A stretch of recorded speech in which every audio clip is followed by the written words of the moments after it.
नवरात्रि चल रही है। मान लो कर्जा बहुत ज्यादा मात्रा में हो गया हो,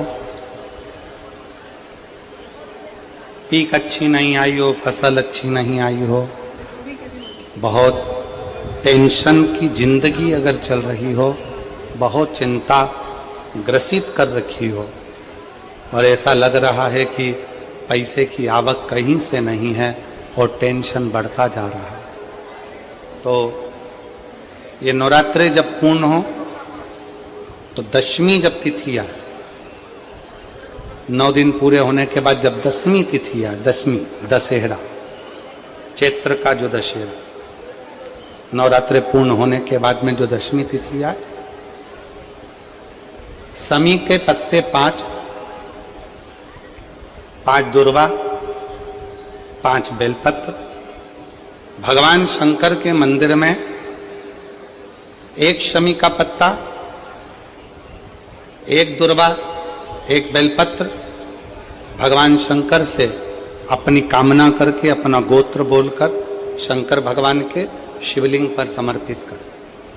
फिर दूसरा पत्ता, दूसरा शमी पत्ता, दूसरी दुर्वा, फिर शिव जी पे समर्पित कर। 5 पत्ते शमी के, 5 दुर्वा, 5 बेलपत्र, जो विजयदशमी चैत्र महीने की रहेगी, चैत्र महीने की जो दसवीं तिथि रहे नवरात्रि के बाद की, समर्पित कर कर 1 लोटा जल 3 बार शंकर जी को उसी जल से 3 बार समर्पित करें। अपनी कामना कर कर चढ़े हुए जल का भाग थोड़ा सा लेकर आए, घर के दरवाजे पर, व्यापार के स्थान पर उसका सिंचन करें और हृदय से बाबा से प्रार्थना करें, बाबा तेरे भरोसे हैं, बहुत चिंता है, बहुत टेंशन है, कर्जा बहुत है, दुख बहुत है, व्यापार चल नहीं रहा, तुझे संभाल। हमारा विश्वास कहता है 3 महीने के अंदर जहां भी कथा होगी वहां आपका खुद का पत्र आकर आप लिखकर भेजोगे कि मेरे बाबा ने मेरा हाथ पकड़ लिया, मेरे शिव ने साथ दिया।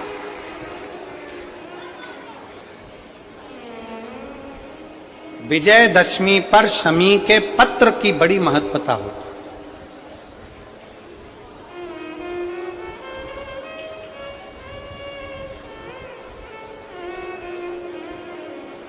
और नवरात्रि के बाद में जो विजयदशमी आती है, उस दशमी की बड़ी महत्वता होती है। धन की कामना के लिए, कार्य सिद्धता के लिए, भगवान शिव की अविरल भक्ति को प्राप्त करने के लिए शमी पत्र मूल होता है, मूल।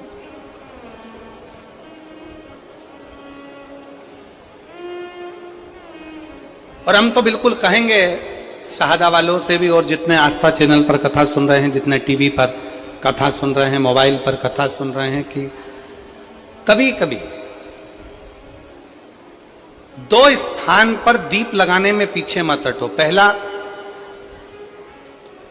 बेलपत्री के वृक्ष के नीचे। दूसरा, कहीं मौका लग जाए तो शमी के वृक्ष के नीचे भी कभी कभी अपनी कामना के लिए बाबा से प्रार्थना कर कर कि बहुत कर्जे में लदालूम हूं, बहुत तकलीफ चल रही है, तो बेलपत्री के वृक्ष के नीचे भी दिया लगाओ और शमी के पेड़ के नीचे भी दिया लगाओ। कभी कभी बाबा से प्रार्थना, फल मिलता। समय आया, ब्रह्मा जी को बड़ का पेड़ बना दिया, बट वृक्ष, ब्रह्मा जी के शीश को बट वृक्ष बना दिया, बट वृक्ष। और फिर शिव कथा का वो भाव, भगवान शंकर, भगवान माता सती का त्याग और सती माता का भस्म होना और पार्वती के नाम से विख्यात होना और शंकर पार्वती का मंगल विवाह होने जा रहा है। शंकर पार्वती जी पधार रहे हैं, जोरदार ताली बजाकर स्वागत, वंदन, अभिनंदन भगवान शिव और पार्वती जी का, जिनका मंगल विवाह यहाँ हो रहा है। पार्वती मैया, भगवान शंकर, गुरु विष्णु, गुरु शिव।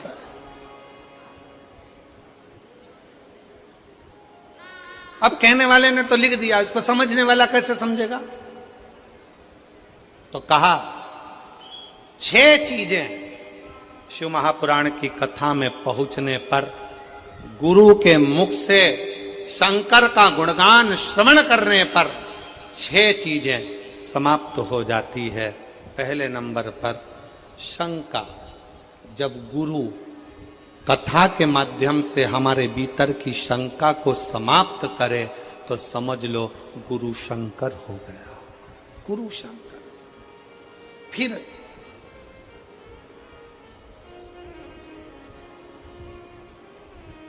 गुरु शिव महापुराण की कथा के माध्यम से आपके भीतर के मोह को भंग करे तो समझ लो कोई गुरु मोहन हो गया।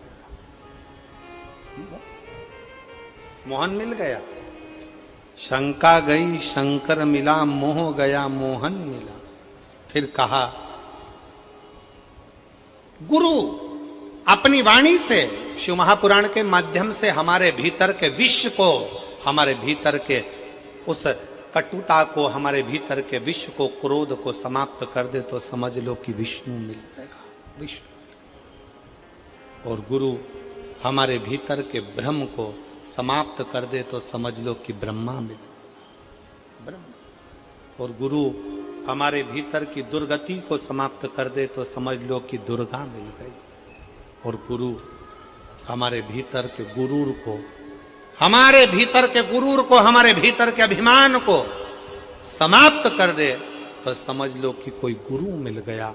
इसलिए शिव महापुराण की कथा में इन 6 चीजों को वर्णन करते हुए कहा, शिव महापुराण की कथा में बैठने पर आपके भीतर की शंका, आपके भीतर का मोह, आपके भीतर का विष, आपके भीतर का भ्रम, आपके भीतर की दुर्गति, आपके भीतर का गुरूर, अहंकार समाप्त हो रहा है तो समझ लेना कि आपके भीतर शिव का निवास होते चले जा रहा है और शंकर आपके हृदय में विराजमान होते चले गए। शिव बैठना।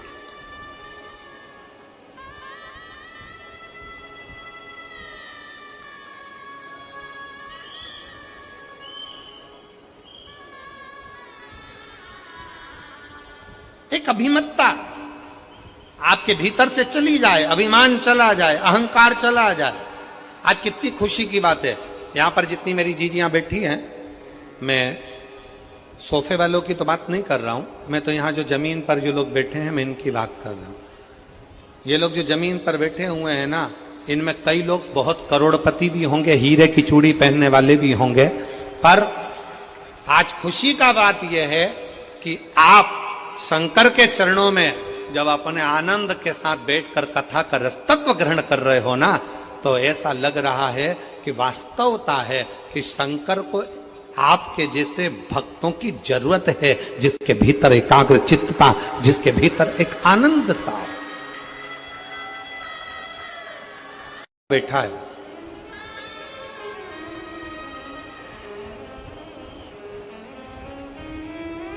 मनीष ईश्वर मालिस टेम्भा 14 साल का बच्चा है। कहीं बैठा हो तो बेटा खड़े हो सकते हो। मनीष ईश्वर मालिस टेम्भा सारंग खेड़ा का है, 14 साल का बच्चा, 14 साल, जिसको 2022 में कैंसर हो गया था और डॉक्टर ने उस 14 साल के बच्चे को घर भेज दिया था कि ये 5 महीने से ज्यादा नहीं रह सकता। 14 वर्ष।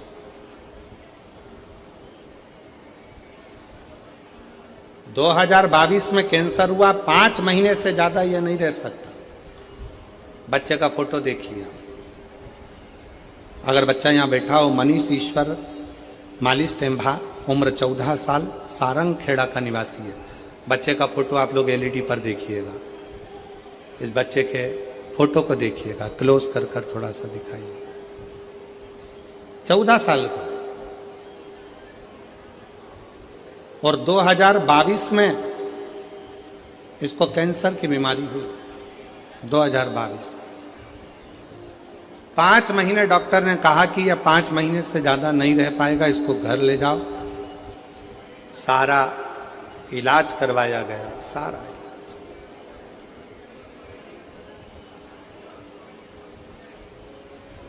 पत्र में लिखा, मेरा लड़का मनीष 2022 में इसको कैंसर हो गया।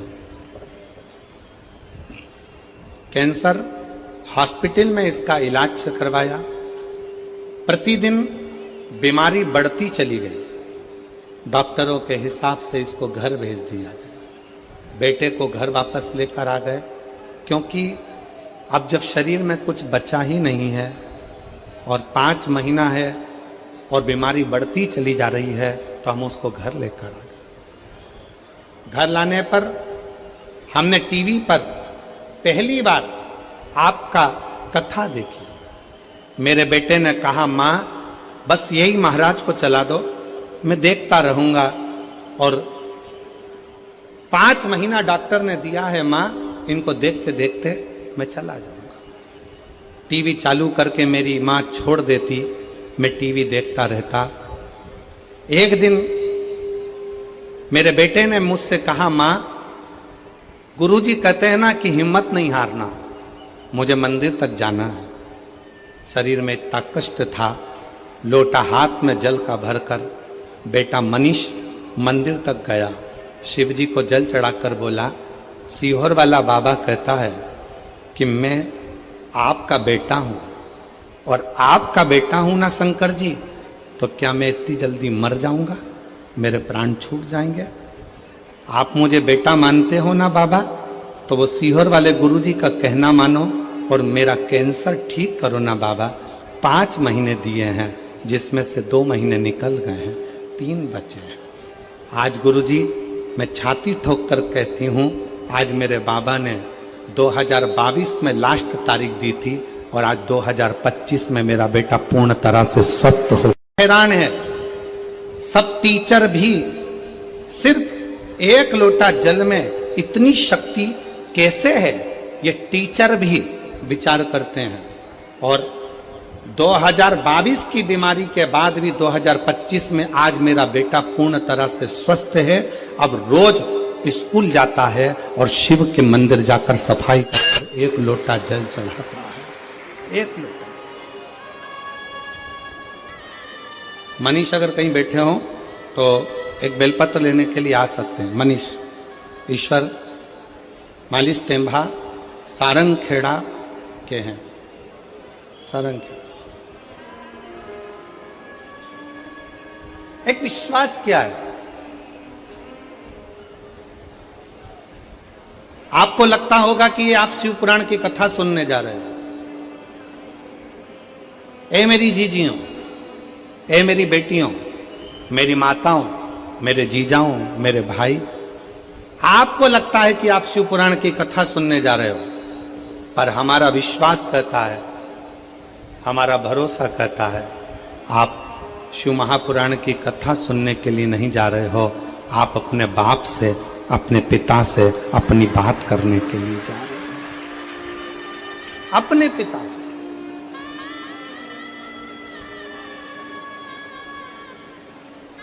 जो लड़का पलंग पे से नहीं उठ सकता, जो लड़का पलंग पर पड़ा रहेगा डॉक्टर के हिसाब से, जो उठ नहीं सकता, वो अपनी मां से कहता है कि महाराज की कथा चला दो, मुझे सुनना है और चलने दो।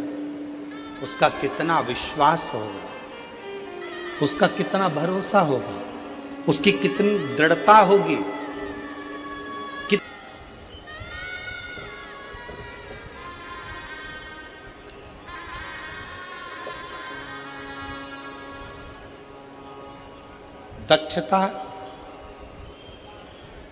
दक्षता सोम संभोज सोम जी जाधव। पत्र में जरा पढ़ लो, हमको सुनाओ क्या लिखा है। दक्षता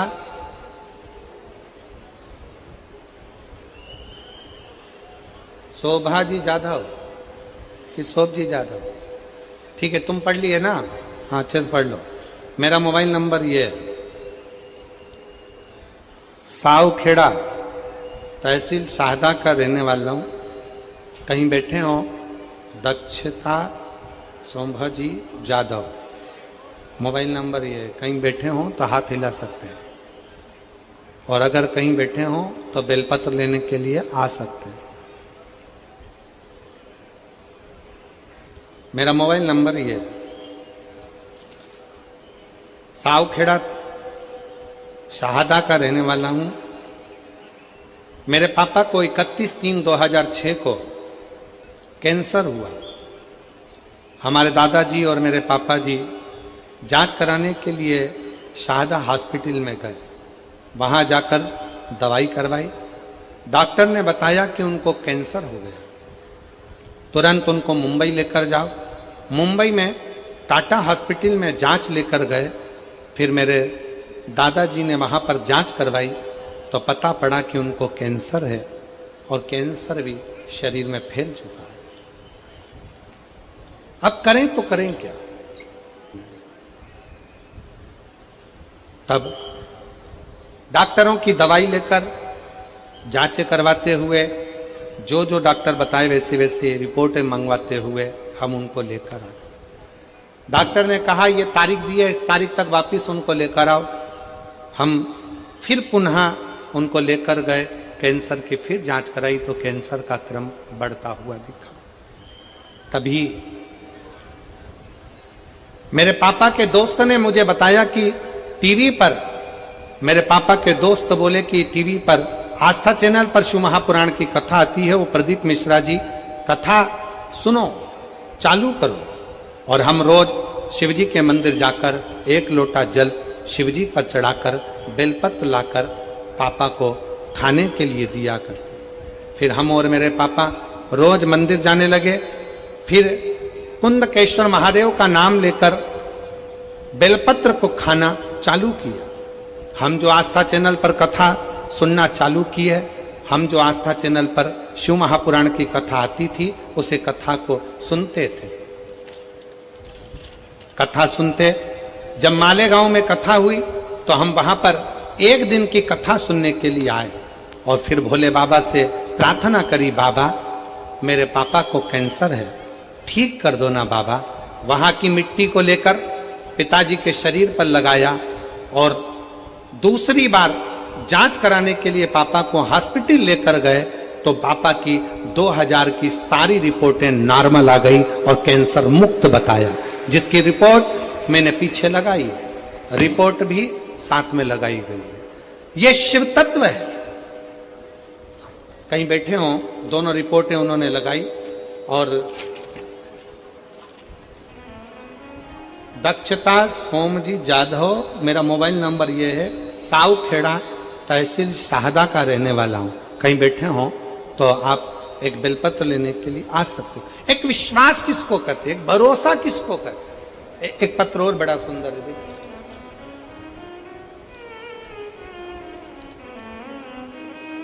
मेरा नाम रेखा रमाकांत पाटिल, तालुका शाहदा, जिला नंदुरबार, मुकाम पोस्ट धुरखेड़ा की रहने वाली हूं। कहीं बैठी हो तो हाथ हिला सकती हूं। मेरे पेट में 10 जून 2024 को अचानक तेजी से दर्द होने लगा और शाहदा के हॉस्पिटल गई तो डॉक्टरों ने कहा कि आपके गर्भाशय में गांठ है, आपको ऑपरेशन कराना पड़ेगा। मैंने फिर से नंदुरबार के हॉस्पिटल में दिखाया तो उन्होंने भी वही कहा था जो शाहदा के डॉक्टरों ने कहा था। मैंने उन डॉक्टरों से 15 दिन की मोहरत मांगी। मैंने उस 15 दिन में गुरुदेव हर रोज शिव कथा सुनती, एक लोटा जल चढ़ाती, सीहोर गई, वहां से रुद्राक्ष लाती और पानी पीना चालू किया। हर रोज बेल का पान शिवजी को चढ़ाकर खाना प्रारंभ करा। कुंदकेश्वर महादेव का नाम लेकर बेलपत्र खाती। खाते खाते 10 दिन निकल गए, 14 दिन निकल गए। फिर वापिस जांच कराने के लिए पहुंची, सोनोग्राफी कराने के लिए गई तो डॉक्टर के पास जाने पर पहले श्री शिवाय नमस्तुभ्यम का जाप कर कर, भोलेनाथ जी से प्रार्थना कर कर और फिर सोनोग्राफी कराई तो बाबा की कृपा से रिपोर्ट नॉर्मल आई और डॉक्टर ने सोनोग्राफी की रिपोर्ट में बताया कि गठान नहीं थी, गठान गल गई है। मैं बाबा को यहाँ धन्यवाद देने के लिए आई हूँ। कहीं बैठी हो, रेखा रमाकांत पाटिल, तालुका शाहदा, जिला नंदुरबार धुरखेड़ा की रहने वाली है, कहीं बैठी हो तो एक बेलपत्र लेने के लिए आ सकते।